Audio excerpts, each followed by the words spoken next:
Digital स्वाध्याय. स्वाध्याय इयत्ता 10वी, विषय विज्ञान, भाग 2, पाठ 6. प्राण्यांचे वर्गीकरण, भाग 2. प्रश्न 6. शास्त्रीय कारणे द्या.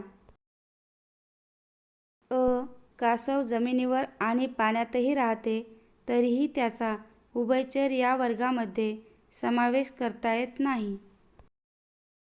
कासव सरीसृप असते. ते जमिनीवर राहते त्यावेळी फुफ्फुसाने श्वसन करते. ते पाण्यात पोहते तेव्हाही प्रत्येक श्वासाला नाक पाण्याबाहेर काढून श्वासोच्छवास करते. या दोन्ही अधिवासांत त्याला फुफ्फुसानेच श्वसन करता येते. उभयचर प्राण्याचे असे नसते. तो जमिनीवर फुफ्फुसाच्या साहाय्याने आणि पाण्यात त्वचेच्या साहाय्याने श्वसन करतो. तसेच कासवाच्या अंगावर बाह्यकंकालही असतो. म्हणून उभयचर या वर्गामध्ये कासवाचा समावेश करता येत नाही.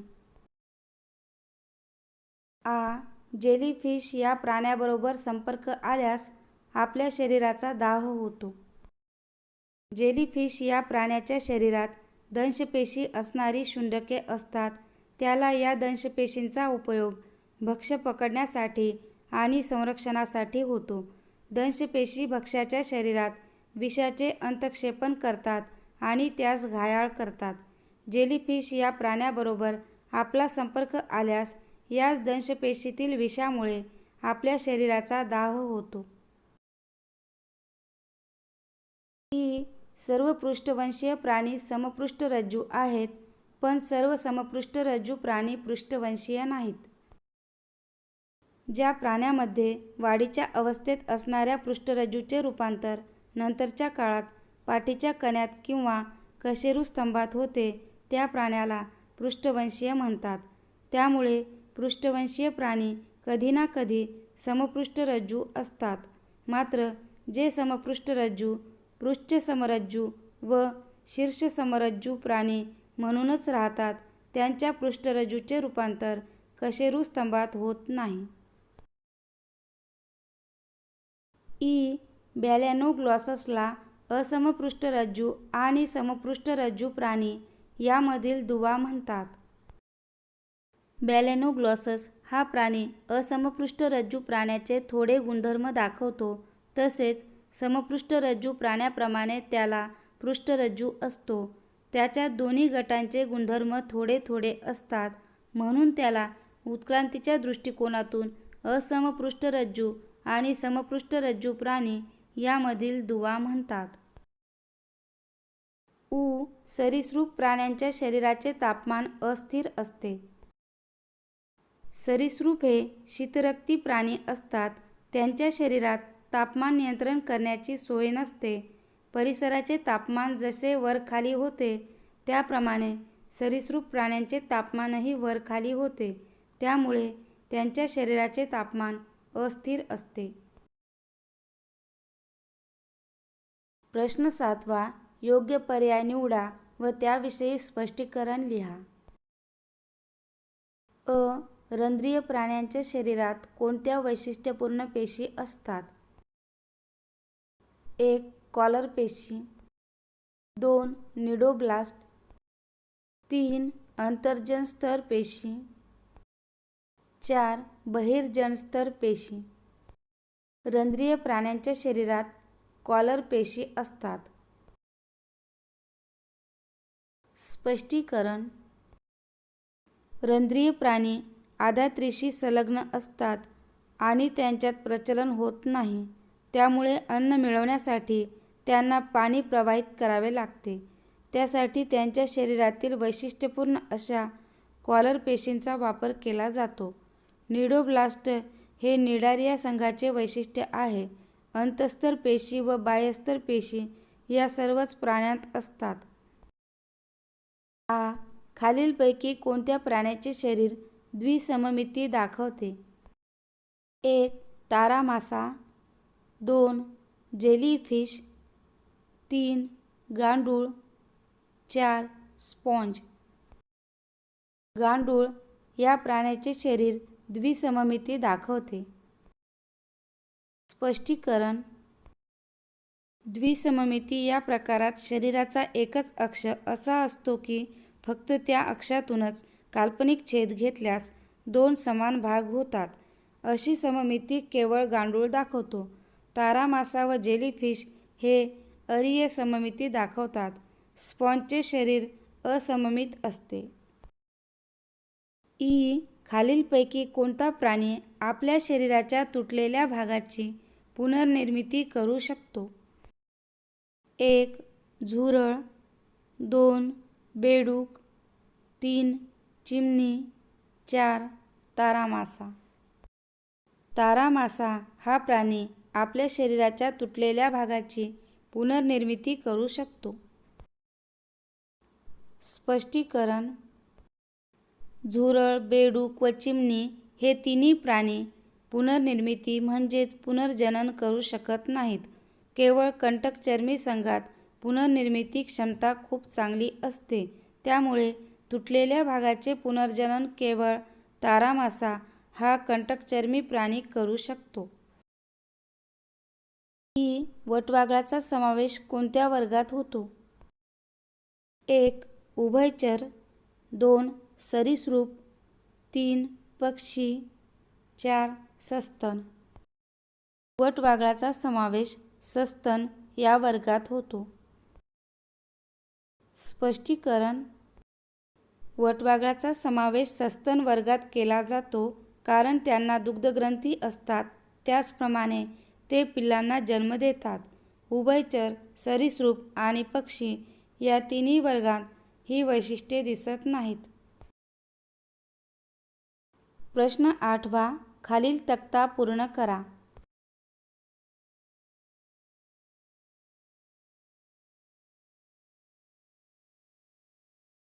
देहगुहा, जननस्तर, संघ.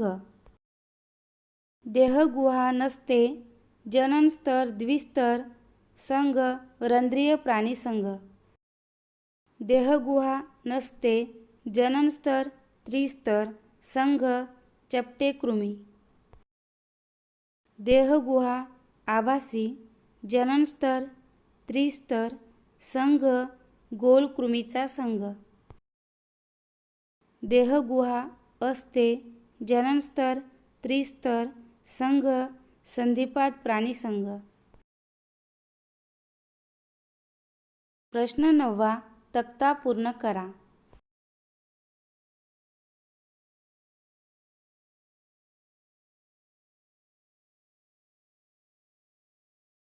प्रकार, वैशिष्ट्ये, उदाहरणे. प्रकार चक्रमुखी. वैशिष्ट्ये जबडे विरहित असे चुशीमुख. उदाहरणे पेट्रोमायझॉन मिक्झिन. प्रकार मत्स्य. वैशिष्ट्ये कल्ल्याद्वारे श्वसन. उदाहरणे पापलेट, समुद्रघोडा, शार्क. प्रकार उभयचर. वैशिष्ट्ये मृदू त्वचा, बाह्यकंकाल नाही.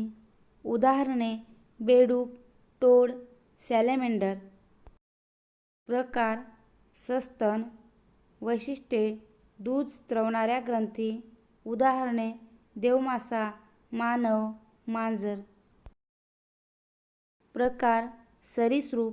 वैशिष्ट्ये शीतरक्ती. उदाहरणे कासव, पाल, साप.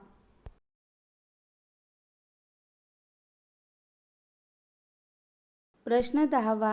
आकृती काढून योग्य नावे द्या व वर्गीकरण लिहा. हायड्रा. आकृती. वर्गीकरण. सृष्टी, प्राणी, विभाग असमपृष्ठरज्जू, संघ सिलेंट्राटा. उदाहरण हायड्रा. जेलीफिश. आकृती.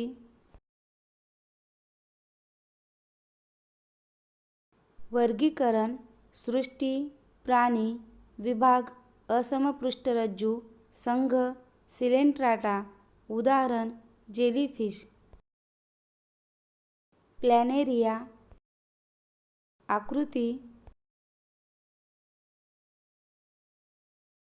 वर्गीकरण सृष्टी, प्राणी, विभाग असमपृष्ठरज्जू, संघ चपटे कृमी. उदाहरण प्लॅनेरिया. गोल कृमी. आकृती. वर्गीकरण सृष्टी, प्राणी, विभाग असमपृष्ठरज्जू, संघ गोल कृमी. उदाहरण ॲस्कॅरिस. फुलपाखरू. आकृती. वर्गीकरण सृष्टी, प्राणी, विभाग असमपृष्ठरज्जू, संघ संधिपाद, वर्ग कीटक. उदाहरण फुलपाखरू. गांडूळ. आकृती. वर्गीकरण सृष्टी, प्राणी, विभाग असमपृष्ठरज्जू, संघ वलई. उदाहरण गांडूळ. ऑक्टोपस. आकृती. वर्गीकरण सृष्टी, प्राणी, विभाग असमपृष्ठरज्जू, संघ मृदुकाय. उदाहरण ऑक्टोपस. तारा मासा. आकृती. वर्गीकरण सृष्टी, प्राणी, विभाग असमपृष्ठरज्जू, संघ कंटकचर्मी. उदाहरण तारा मासा. शार्क. आकृती. वर्गीकरण सृष्टी, प्राणी, विभाग समपृष्ठरज्जू, संघ समपृष्ठरज्जू, उपसंघ पृष्ठवंशीय, वर्ग मत्स्य, उपवर्ग कास्तिमत्स्य. उदाहरण शार्क. बेडूक. आकृती. वर्गीकरण सृष्टी, प्राणी, विभाग समपृष्ठरज्जू, संघ समपृष्ठरज्जू, उपसंघ पृष्ठवंशीय, वर्ग उभयचर. उदाहरण बेडूक. पाल. आकृती. वर्गीकरण सृष्टी, प्राणी, विभाग समपृष्ठरज्जू, संघ समपृष्ठरज्जू, उपसंघ पृष्ठवंशीय, वर्ग सरीसृप. उदाहरण पाल. कबूतर. आकृती. वर्गीकरण सृष्टी, प्राणी, विभाग समपृष्ठरज्जू, संघ समपृष्ठरज्जू, उपसंघ पृष्ठवंशीय, वर्ग पक्षी. उदाहरण कबूतर. प्रश्न 11. आकृतीस योग्य नावे द्या. जेलीफिश, नेरिस, प्लॅनेरिया, अस्थिमत्स्य. इयत्ता 5वी ते 10वी कोणत्याही विषयाचा कोणताही स्वाध्याय पाहण्यासाठी यूट्यूबवर मराठी किंवा इंग्रजीमध्ये डिजिटल स्वाध्याय लिहून समोर पाठाचे नाव लिहा.